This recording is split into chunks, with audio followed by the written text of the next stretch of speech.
하나님이 모든 것을 계획하시고 계획하신 하나님이 이루시고 그 하나님이 완성하십니다. 이런 관점에서 보는 것이 구속사 관점이에요. 창세기는 도이벨트라고 하는 분이 성경을 읽을 때에 하나님이 창조하셨고 창조하신 하나님 앞에 인간이 타락하고 그런 타락한 인간을 위해서 하나님이 다시 구속하신다. 그것이 창세기를 보는 신학의 관점입니다. 그러면 타락한 인간들이 어떻게 해야 하나님의 구속에 참여하게 되고 나를 참여해 주시는 하나님 앞에 은혜 가운데 살아갈 수 있을까? 그것은 성경을 보면 회개하라라고 말씀을 해요. 회개라고 하는 것은 한 사람도 멸망하지 않고 하나님께 나의 잘못을 고백하고 용서받아서 구원해 주시는 하나님, 그 하나님 앞에 우리는 그렇게 살아가는 거예요. 에베소서 2장 8절로 9절 함께 봉독합니다. 에베소서 2장 8절로 9절 하나님의 은혜로 여러분은 그리스도를 믿어 구원을 받았습니다. 그것은 여러분의 힘으로 된 것이 아니라 하나님의 선물입니다. 그것은 우리의 선행으로 된 것이 아니므로 아무도 자랑할 수 없습니다. 아멘. 여러분 이 말씀이 믿으시지요? 가장 중요한 부분들 중에 그러면 내가 나의 이성이 있고 내 경험이 있고 그런데 아니 모든 게 다 하나님이 하셨습니다. 그러면 내가 로봇이요? 대부분이 이런 생각들을 해요. 인격을 몰라서 그래요.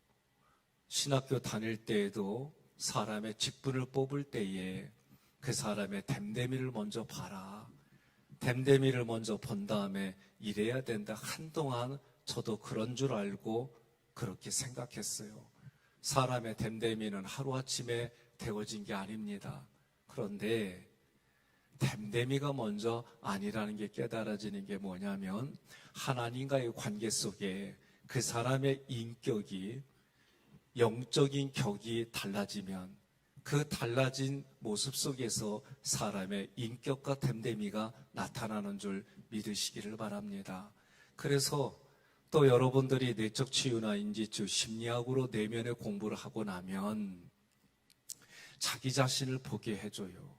자기 자신이 보여질 때에 하나님 앞에 그것이 다시 보여져야 돼요. 하나님 앞에 보여지면 내가 아무것도 아닌 존재란 걸 깨달아지고 그 존재가 이 땅에 어떻게 살아야 되는지 그 존재를 위해서 하나님은 어떤 일을 하셨는지 이게 깊이 알아지는 거예요. 그래서 영적인 격이 달라져요. 영적인 격이 달라진 것이 다른 사람들에게는 변화된 모습으로 보이는 거예요. 에베소서 2장 8절로 9절 말씀 중에 중요한 단어가 은혜라고 하는 단어예요. 은혜 카리스는 하나님께서 이유 없이 나에게 주신 선물을 말합니다. 그 은혜는 만나고 싶은 사람을 만나서 기쁨을 누리는 모습이에요. 그 만나고 싶은 사람이 누구냐? 성경은 예수 그리스도다라고 우리에게 가르쳐줘요. 그러니 은혜라고 하는 것은 나에게 오매불망 만나고 싶은 사람을 만나서 그 사람이 나에게 선물로 주어진 것이 은혜이다. 그러니 하나님이 나를 만나러 이 땅에 오셨는데 하늘보좌 버리고 오신 하나님이 예수가 나에게 그리스도입니다. 예수가 나에게 메시아입니다. 이런 소식을 들은 것 자체가 은혜다라고 성경이 말하는 거예요. 하나님의 은혜로 여러분은 그리스도를 믿어 구원을 받았습니다. 그랬어요. 믿음이라고 하는 것은 은사의 종류입니다. 이 믿음이라고 하는 것은 피스티오 믿다에서 유래했어요. 무엇을 믿느냐? 우리가 믿는다라고 했던 것은 어떤 사실을, 그것이 정말 사실입니다. 어떤 사건이, 어떤 일이 정말 사실입니다 라고 생각하는 것이 믿음이에요. 예수님이 말씀하신 믿음은 예수님이 하신 일이 믿겨지는 거예요. 그래서 예수님이 나를 믿어라. 그 말이 다른 말로 말하면 너희는 나를 어떻게 생각하느냐? 사람들이 나를 누구라고 말하느냐? 엘리야로 봅니다. 구약의 유명했던 선지자 중에 한 사람으로 봅니다. 그런 대답을 해요. 그러는 너희 제자들은 나를 어떻게 생각하느냐? 누구라고 보느냐? 베드로가 말합니다. 주는 그리스도시요 살아계신 하나님의 아들입니다. 이 두 가지가 처음부터 마지막까지 우리의 고백이 됩니다. 예수님이 하신 일이 믿겨지는 거요? 이게 믿음이에요.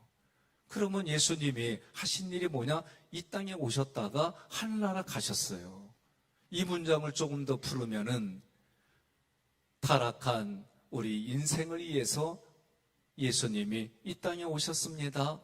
그냥 오신 게 아니라 남자의 도움 없이 여자를 통해 오셨어요. 신앙용어로 성육신이다 라고 말을 해요. 그분이 오셔서 무엇을 하셨느냐? 이 땅에 오셨는데 오신 것을 성경은 뭐라고 그러느냐? 하나님의 세상을 사랑하사 하나님의 나를 택하셔서 나를 예정하셔서 나를 택하셔서 예수님이 은혜를 베풀어 주셨습니다. 그런데 그것을 좀 더 깊이 보니까 나를 십자가에서 만나주시고 나를 십자가에서 먼저 용서해 주셨습니다. 예수님이 십자가에서 나를 만나주셨다는 얘기는 죄인인 나, 죄의 결과는 사망일 수밖에 없는데 그런 나를 위해서 예수님이 구약에 어린 양이 제사를 예물로 드려져서 목숨을 잃은 것처럼 그리고 그 사람의 죄를 대신해서 그 제물의 이마에 안수하면 죄의 문제가 해결되는 일이 이게 영원토록 단번에 이루어 주시려고 나를 위해서 십자가에서 피를 흘리셨습니다. 나의 죄 대신에 돌아가셨습니다. 이것이 믿겨지는 거예요. 이게 성경은 믿음이다라고 하는 거예요. 그 예수님이 성경을 보니까 죄의 삭은 사망이고 사망이 왕노릇했다 그랬어요. 우리 인생의 어둠의 영의 최고 왕은 누구냐라고 할 때 사망이요. 그 사망에 예수님도 돌아가셨어요. 죽은 줄 알았어요. 그래서 성경에는 사망이 왕노릇해서 사망이 최고인 줄 알고 죽는다고 그러면 사람도 무서워하고 두려워하고 여러분들이 간혹 정기적으로 건강검진했더니 의사가 이제 며칠 안 남았습니다. 마음껏 드시다가 가시오. 이랬더니 얼마나 하늘이 착잡해요. 고통스러워요. 죽을 병 걸렸다고 들려주면 이것만큼 고통스러운 게 없어요. 그런데 그 사망을 예수님이 깨트리셨다는 우리 인생으로는 상상도 할 수 없는 놀라운 일이 일어났는데 그것을 부활이라고 그래요. 예수님이 부활한 걸 첫 열매라고 그럽니다. 그 첫 열매가 이루어지면 두 번째, 세 번째 열매가 이루어지는데 예수님이 이 땅에 재림지로 오실 때 여러분과 제가 먼저 육신이 흙으로 돌아갈 때 우리의 영은 하나님께로 돌아가는 거예요. 그것이 부활이다, 두 번째 열매다라고 가르쳐줘요.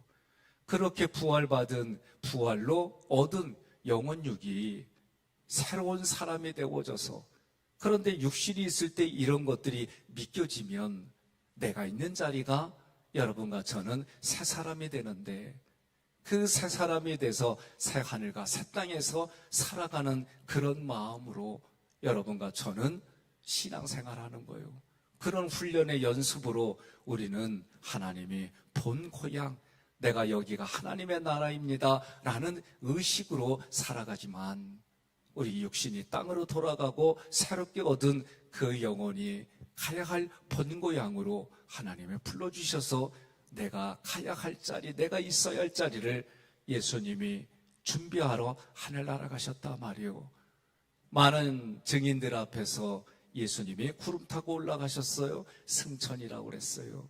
그 승천이 우리의 존귀한 자리, 사망을 이기고 우리로 하여금 하나님이 예비한 자리, 그 자리, 그리고 그 자리에서 예수님과 더불어 세상을 다스리는 권세가 있다라고 가르쳐 주신 그 승천이 나에게도 이루어집니다. 그래서 예수님이 이 땅에 오셨다 가셨다고 하는 것은 성육신하신 예수님의 십자가 부활 승천, 이 부분들이 성경을 통해 어느 날 믿겨지는 거예요.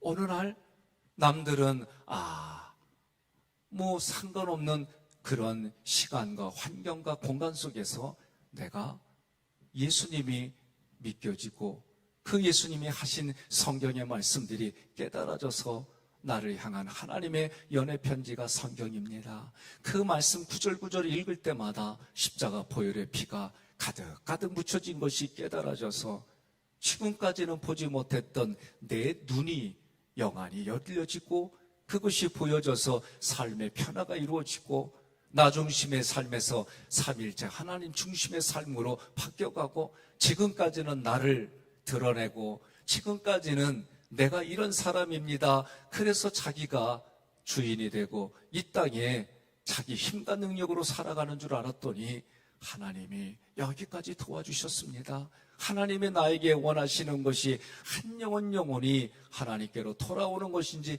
깨달아졌습니다. 그리고 그 깨달아져서 내가 하루하루 살아갈 때 하나님이 원하고 기뻐하는 일을 내가 진행합니다.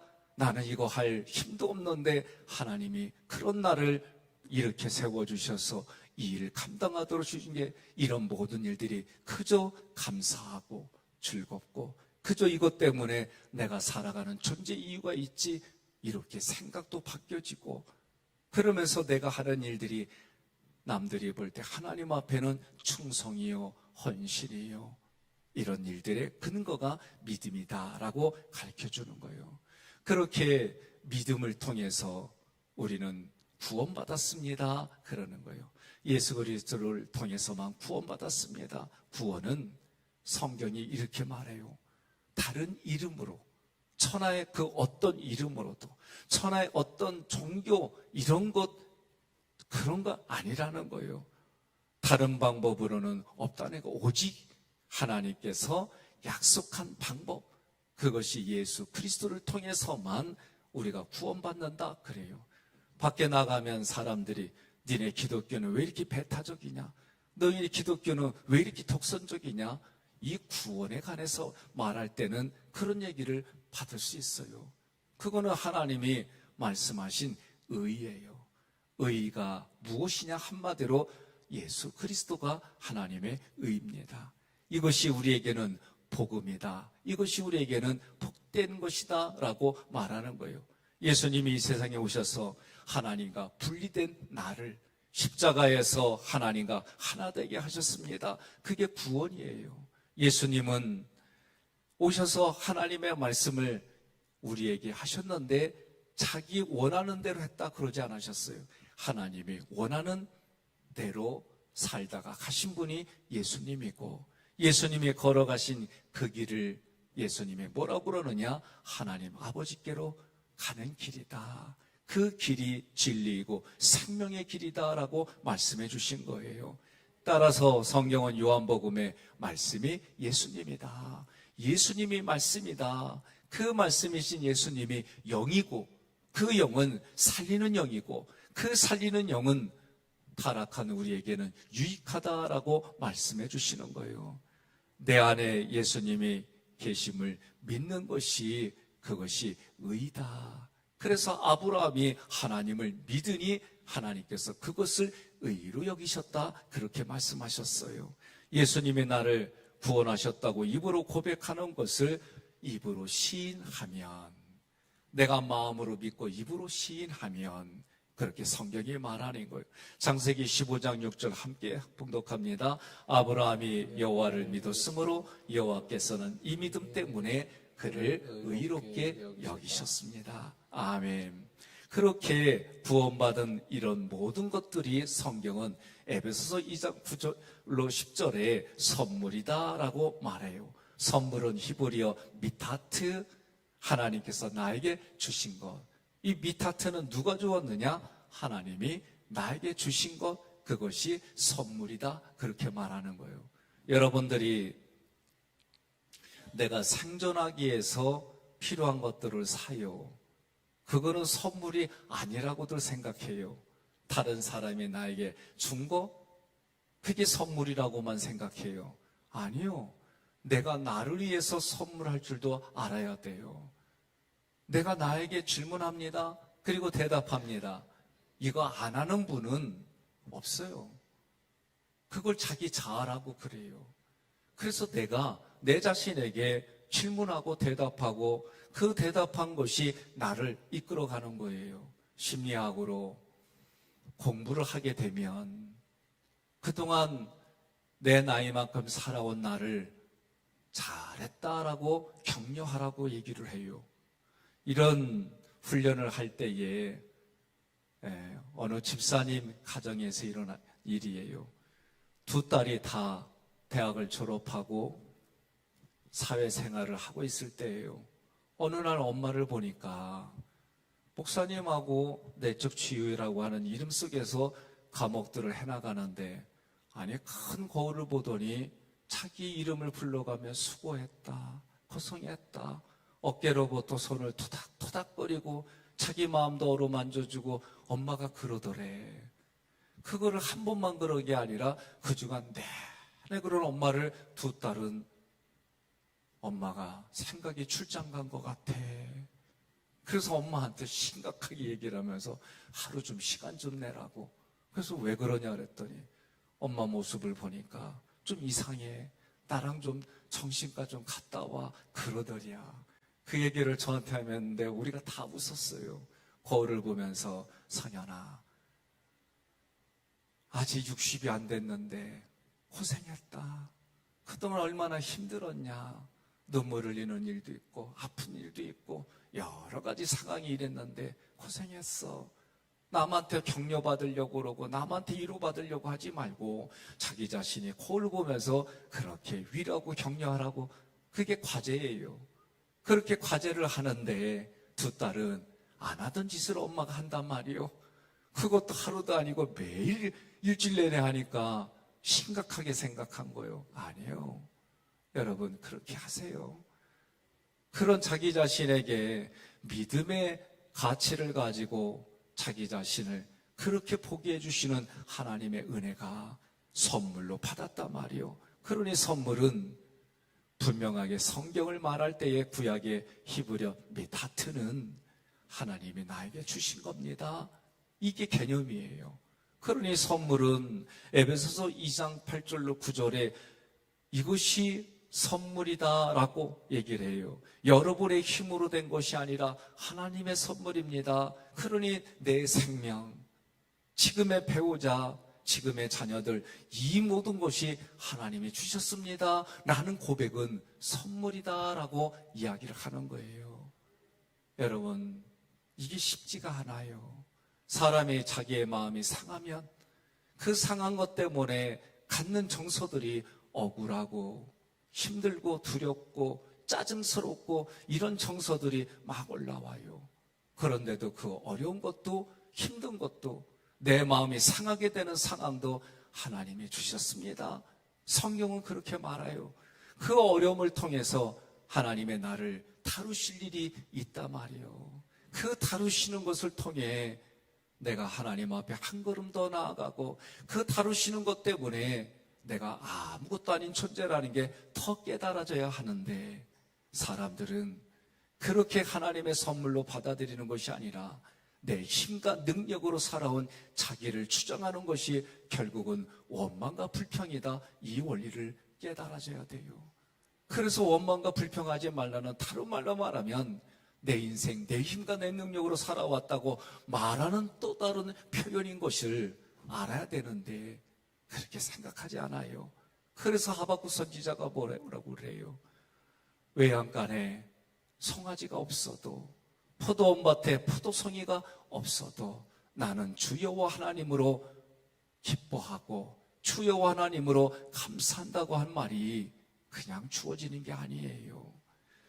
전도서 5장 19절 함께 봉독합니다.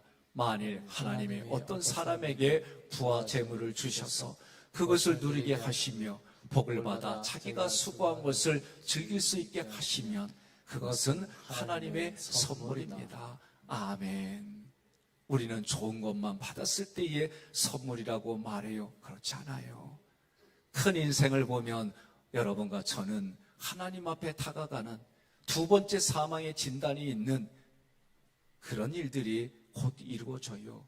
그 하나님 앞에 갔을 때에 예수님 때문에 하나님의 나라에서 잘했다 충성된 종아 내 기쁨에 참여하리라 하던 그 말씀을, 그 한마디 말씀 들으려고 우리는 이 땅에서 어렵고 힘든 일들을 삭혀가고 그것이 하나님이 주신 선물로 받아들이고 180도 다른 관점에서 또다시 자기를 향한 유익을 찾아서 열매 맺는 존재인 줄로 믿으시기를 바랍니다. 선물이라고 할 때는 하나님께서 나에게 주신 것으로 살고 살아있고 살려내고 사라지는 일들인 줄 믿습니다. 이것을 하나님의 영광으로 살고 있다고 고백하는 모습이 오늘 신앙인들의 모습이에요. 행위라고 그랬어요. 행위는 헬라어로 보니까 에르곤이라고 하는 단어예요. 이 단어는 행하는 일과 믿음이 함께 쓰일 때 쓰는 단어예요. 그러니 에베소서 2장 8절로 9절에는 이런 관점으로 보아야 되는데 우리의 선행으로 된 것이 아니므로 아무도 자랑할 수 없습니다. 그 말 속에는 믿음이란 게 빠져서는 이거를 말할 수가 없는 거예요. 저도 때로는 믿음이 있다 이런 표현들이 고백은 하지만 하루를 지나고 저녁에 내 삶을 뒤돌아보면 믿음 없는 행위를 한 일들이 너무 많아요. 다른 사람을 배려한다라고 결단했어도 여전히 순간순간 사건들마다 내 중심에 나를 방어하려고 했던 일들이 수없이 많은 나를 볼 수밖에 없는 상황들이 많아져요. 행위라고 하는 이 단어는 하나님께서 은혜를 베풀어 주심에 감사하고 그 감사한 일이 삶으로 나타나는 그 모습을 말할 때에 에르곤, 행위 이 말을 하는 거예요. 그래서 받은 은혜가 알아지고 그 은혜가 너무나도 감사하고 감동이 되어져서 내 삶으로 보여주는데 그것을 다른 사람이 볼 때 하나님께 충성하는구나, 하나님께 헌신하는구나, 사람의 생명을 구원하려고 그러는 거구나 이렇게 보여진다는 거예요. 따라서 구원은 인간의 노력에 의한 것이 아니라 하나님의 은혜로 되어지는 거예요. 회개는 바로 그런 일들이 깨달아진과 동시에 내가 죄인입니다 라고 고백하는 거예요. 죄인입니다 라고 고백할 때 나의 구체적으로 죄를 그것을 용서해 주시는 하나님 앞에 나와서 내가 이러이러한 죄인입니다, 잘못했습니다, 용서해 주세요 그러는 거예요. 그렇게 하면 요한일서 1장 9절 함께 봉독합니다. 우리가 우리 죄를 고백하면 신실하고 의로우신 하나님은 우리 죄를 용서하시고 모든 죄악에서 우리를 깨끗하게 하실 것입니다. 회개한 자의 죄를 하나님은 기억하지 않으신다 그랬어요. 히브리서 8장 12절 함께 봉독합니다. 내가 그들의 잘못을 용서하고 다시는 그들의 죄를 기억하지 않을 것이다. 아멘. 하나님은 이렇게 말씀해 주세요. 그래서 내가 하나님을 만났습니다 라고 표현하는, 나는 인격의 하나님을 만났습니다 라고 하는 말은 내가 나의 죄를 인정하는 거예요. 그것이 인격의 안다 그 얘기요.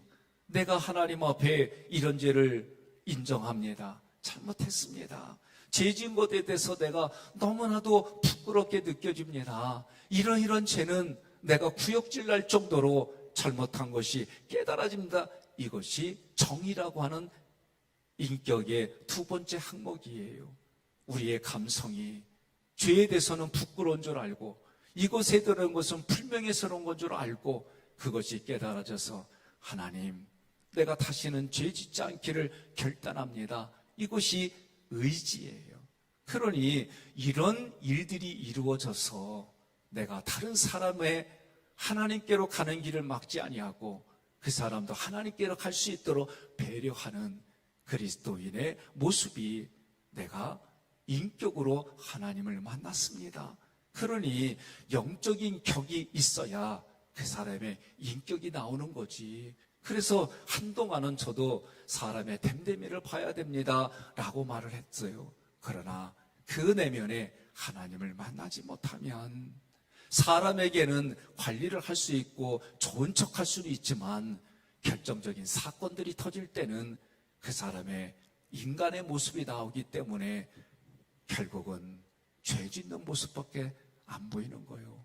하나님의 그 인격으로 만난 하나님이 나의 영적인 삶의 격상이 되어져서 그것이 사람에게 나타나는 거예요. 그래서 누가복음 3장 8절 함께 봉독합니다.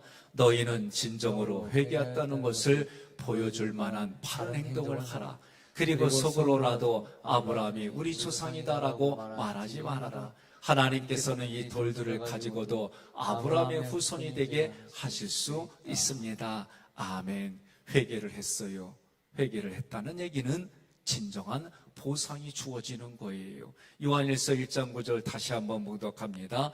우리가 우리 죄를 고백하면 신실하고 의로우신 하나님은 우리 죄를 용서하시고 모든 죄악에서 우리를 깨끗하게 하실 것입니다.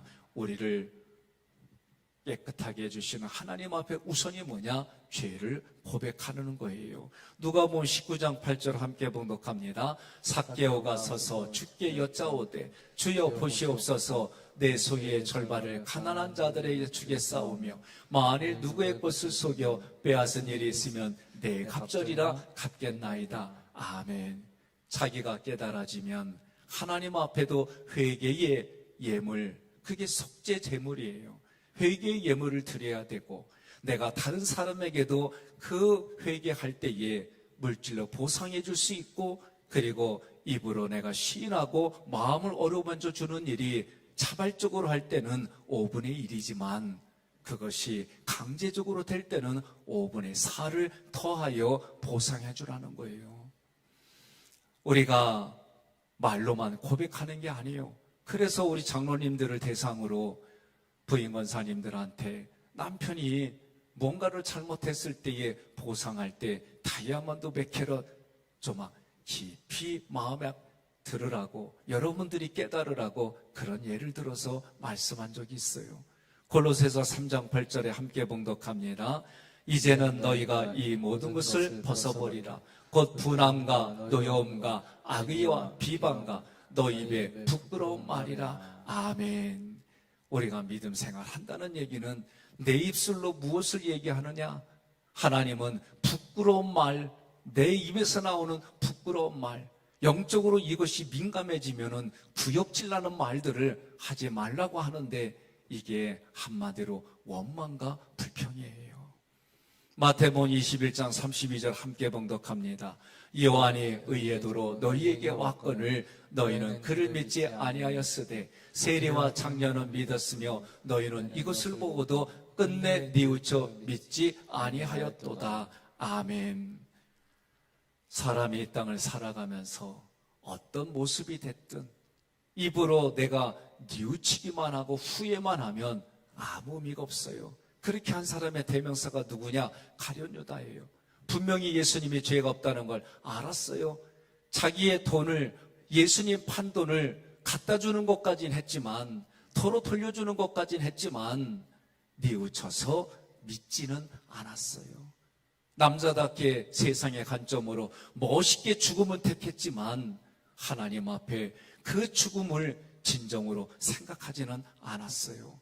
저는 여러분들이 내가 뉘우쳐서 믿어지고 그 믿어지는 일들이 회개하고 보상하고 하나님 앞에 그런 인생이 되어져서 매일매일 날마다 하나님 앞에 나아갈 때 나와 함께 해주시려고 하는 하나님 앞에 부끄러움이 없는 인생이 되기를 여러분에게 권면합니다.